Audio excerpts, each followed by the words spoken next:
Confiad en mí, si somos listos, Piltover podrá resistir ante cualquier amenaza.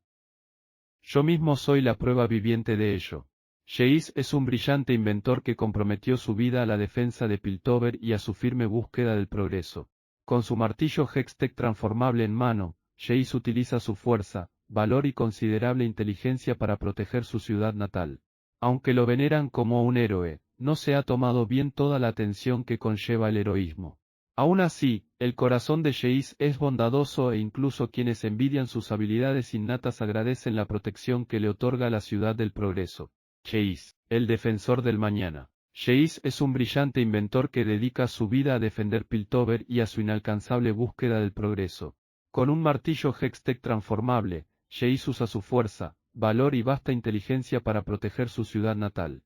Aunque toda la ciudad lo aclama como un héroe, no ha tomado muy bien la atención que esto le trae. Aún así, el corazón de Geis está en el lugar correcto, e incluso los que envidian sus talentos naturales están agradecidos de tener su protección en la ciudad del progreso.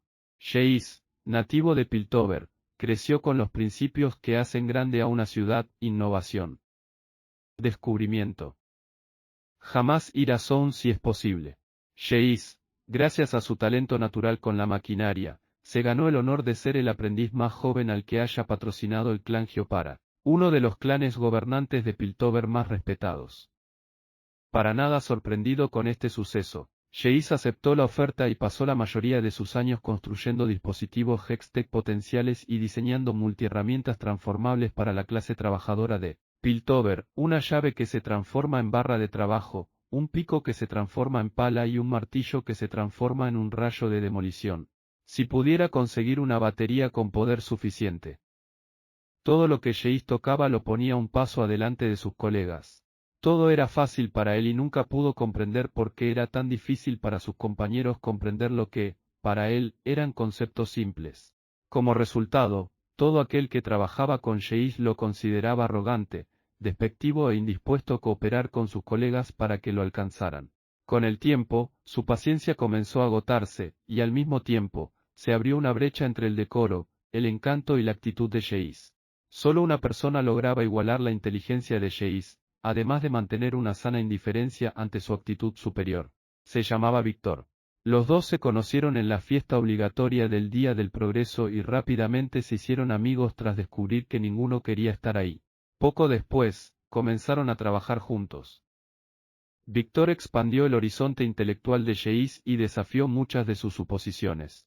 Aunque Geis buscaba mejorar a la humanidad con tecnología versátil, Víctor quería resolver los problemas intrínsecos de ella, como el envejecimiento o los prejuicios ilógicos. Discutían constantemente, pero sus conflictos nunca fueron personales. Aunque sus métodos eran distintos, los dos colegas sabían que sus metas, al final, eran las mismas. Además, ambos sabían lo que se sentía ser rechazado por los demás. Víctor, debido a su forma de pensar poco convencional, y Geis por su comportamiento. Juntos, Víctor y Geis inventaron un traje de construcción mecánico para los trabajadores del puerto de Piltover, con la robustez suficiente para aumentar la fuerza del usuario y la ligereza necesaria para que no se ahogue de inmediato en caso de caer. Sin embargo, llegaron a un desacuerdo cuando el diseño de Víctor del siguiente modelo del traje incluyó un implante tecnoquímico que aumentaría la fuerza del usuario hasta 10 veces más, y reduciría el cansancio y las probabilidades de entrar en pánico y desobedecer a sus superiores. Aunque Víctor consideraba estas características como una forma brillante de reducir la frecuencia de accidentes de construcción, Geis decía que esto era un atentado contra el libre albedrío. Los dos casi llegan a los golpes por el diseño, y al final, Geis advirtió a la academia sobre el invento. Esta le retiró los honores a Víctor y lo vetaron de la comunidad científica de Piltover.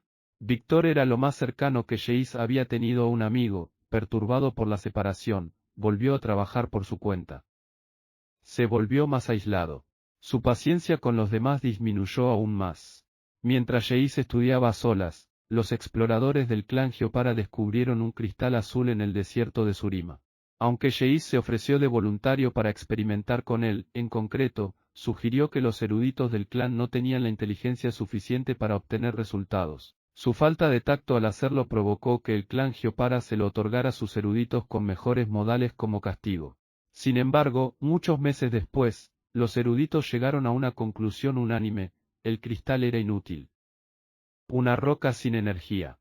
Los decepcionados líderes del clan, al final, le dieron el cristal a Jeice, ya que daban por sentado que ni siquiera él, con su enorme intelecto, podría aprender algo de él. Algo dentro del cristal llamaba a Jeice. No, más que eso. Le cantaba. No sabía explicar por qué, pero sabía que la gema surimana guardaba más secretos sin descubrir. Pasó muchos meses experimentando con el cristal. La ató a un engrane de centrifugación y la sometió a temperaturas extremas. Siguió experimentando y realizando hipótesis, hasta estrellar su cabeza contra el pantógrafo de cobre. Simplemente, Jeice no estaba acostumbrado a trabajar duro.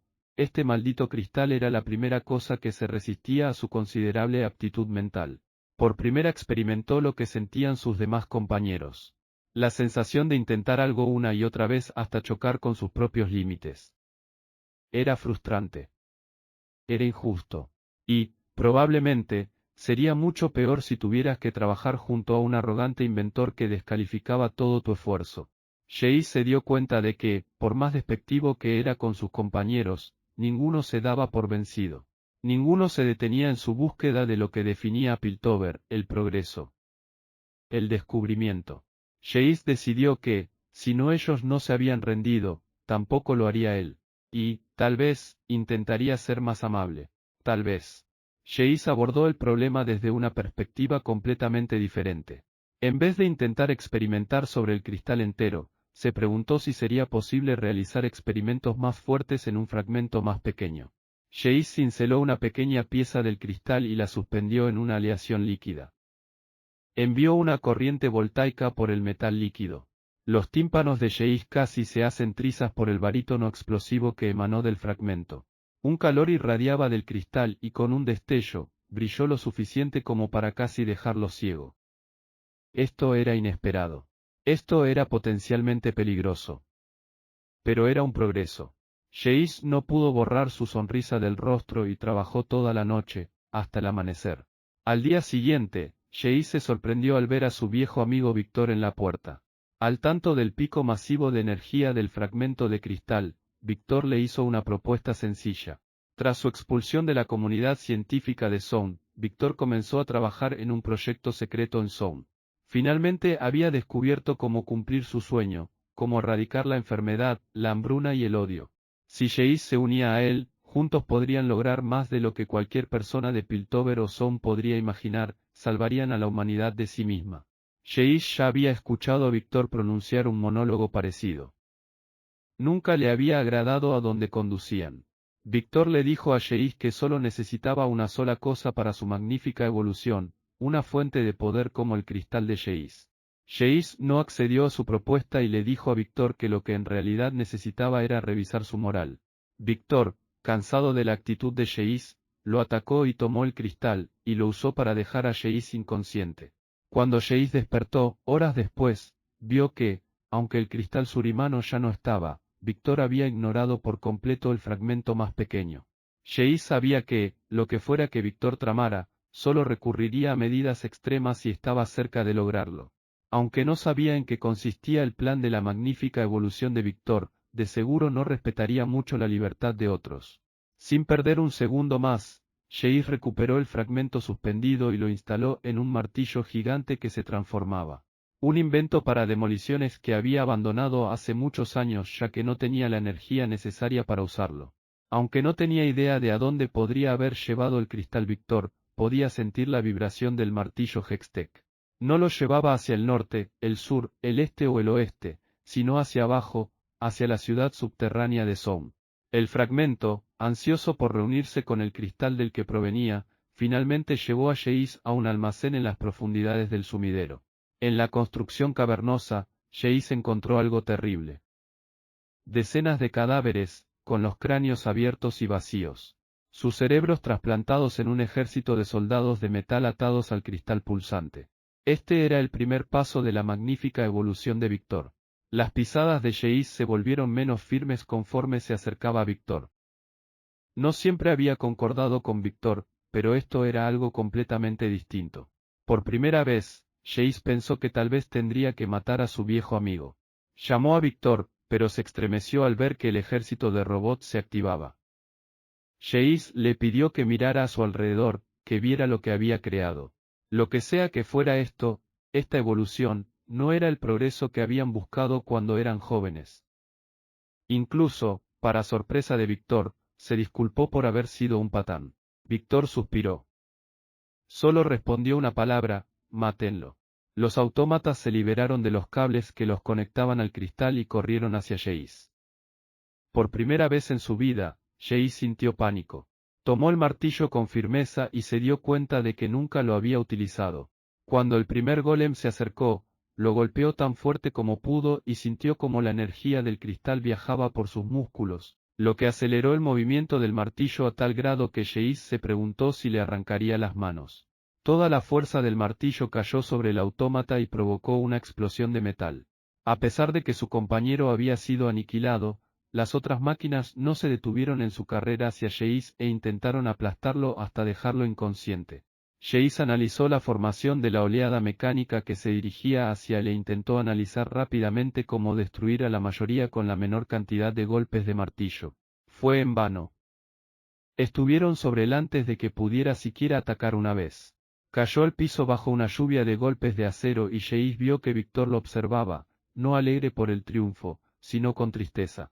Había superado a Sheis y asegurado el futuro de la humanidad, pero sabía que ese futuro tenía un precio, no podía dejar vivir a su viejo amigo.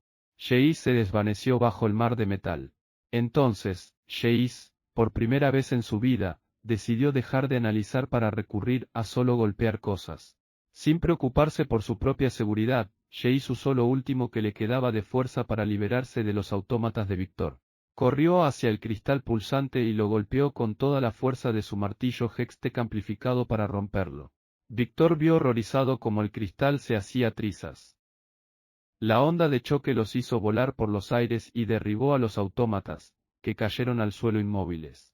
Los mismos cimientos del almacén cayeron y Sheis apenas logró escapar antes de que se derrumbara todo el edificio. Nunca encontraron el cadáver de Víctor. Al regresar, Sheis informó a los maestros de su clan sobre los terribles planes de Víctor. Poco después, Sheis se volvió el tema de conversación en todo Piltover y Zone. Alabado por su rápida manera de actuar en un momento de crisis, Sheis se volvió un ídolo amado, al menos entre los que no lo conocían, y recibió el apodo de «el defensor del mañana». A Sheis no le importaba mucho recibir la adoración de sus compatriotas piltovianos, pero aceptó con orgullo el apodo. Sabía que Víctor seguía ahí afuera, tramando su venganza. Un día, quizás no muy lejano, un gran problema recaería sobre Piltover. Y Sheis lo estaría esperando. Un arreglo rápido. Cualquier tonto podría haber predicho que Víctor atacaría de nuevo.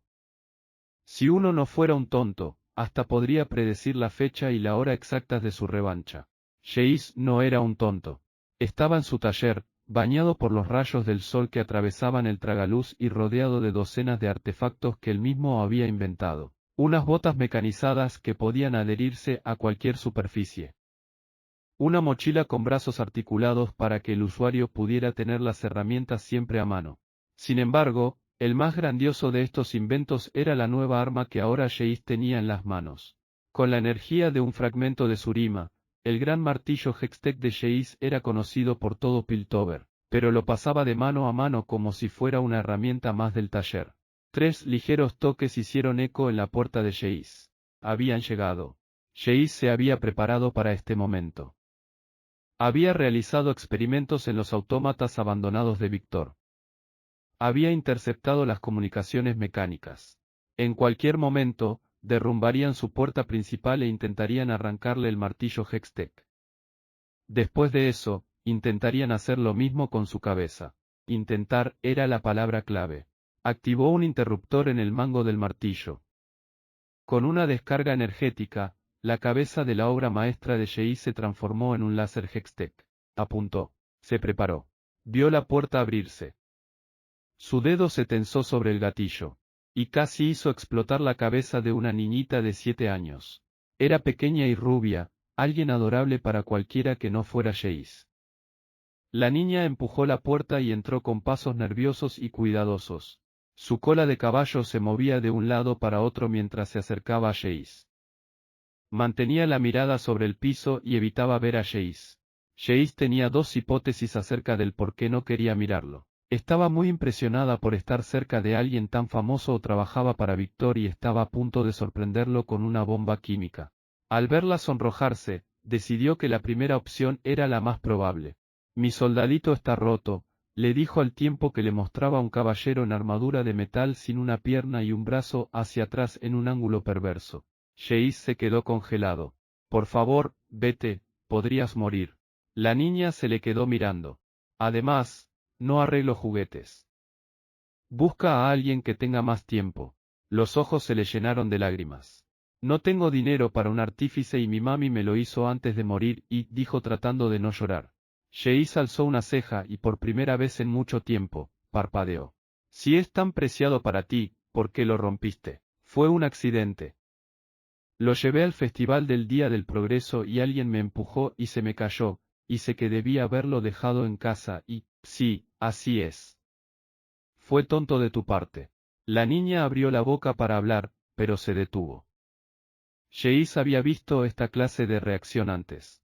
Casi todos los que conocía habían escuchado historias de su legendario martillo y su increíble heroísmo. Esperaban grandeza. Esperaban humildad. Esperaban que no fuera un gran patán. Jace siempre los decepcionaba. ¿Cuál es tu problema?, le preguntó la niña.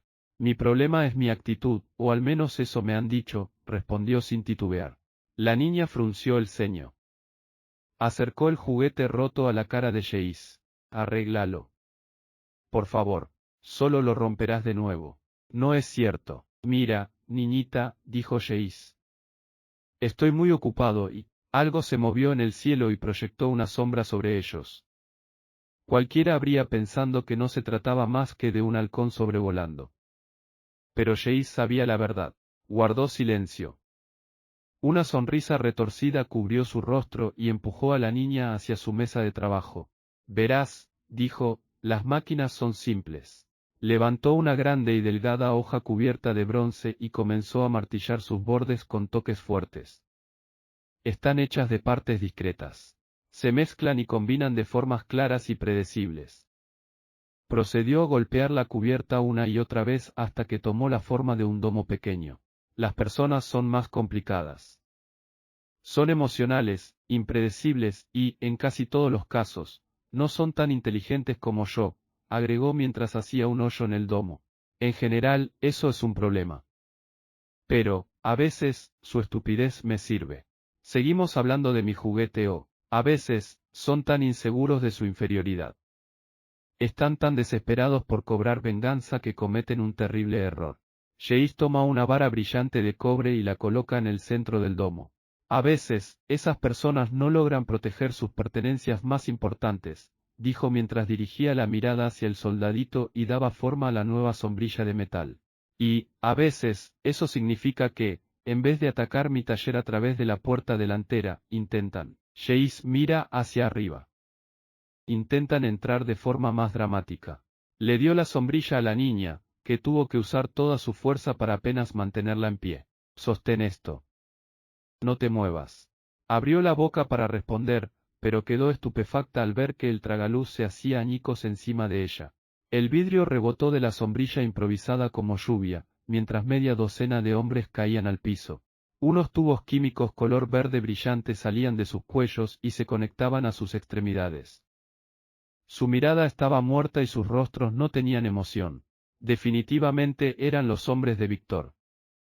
Bueno, más bien eran vándalos del sumidero de Son que Victor llenó de sustancias alucinógenas. Matones hipnotizados con químicos que seguirían cada una de las órdenes de Victor, quieran o no.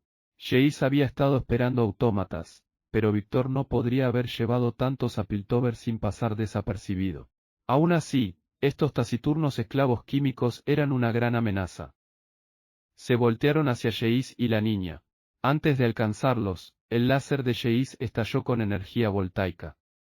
Una esfera de electricidad Hextech salió del interior y detonó en medio del grupo. Los esclavos químicos salieron volando contra las paredes inmaculadas del taller. ¡Qué manera de desperdiciar el elemento sorpresa, Victor! Una máquina colosal cayó sobre la pila de esclavos inconscientes.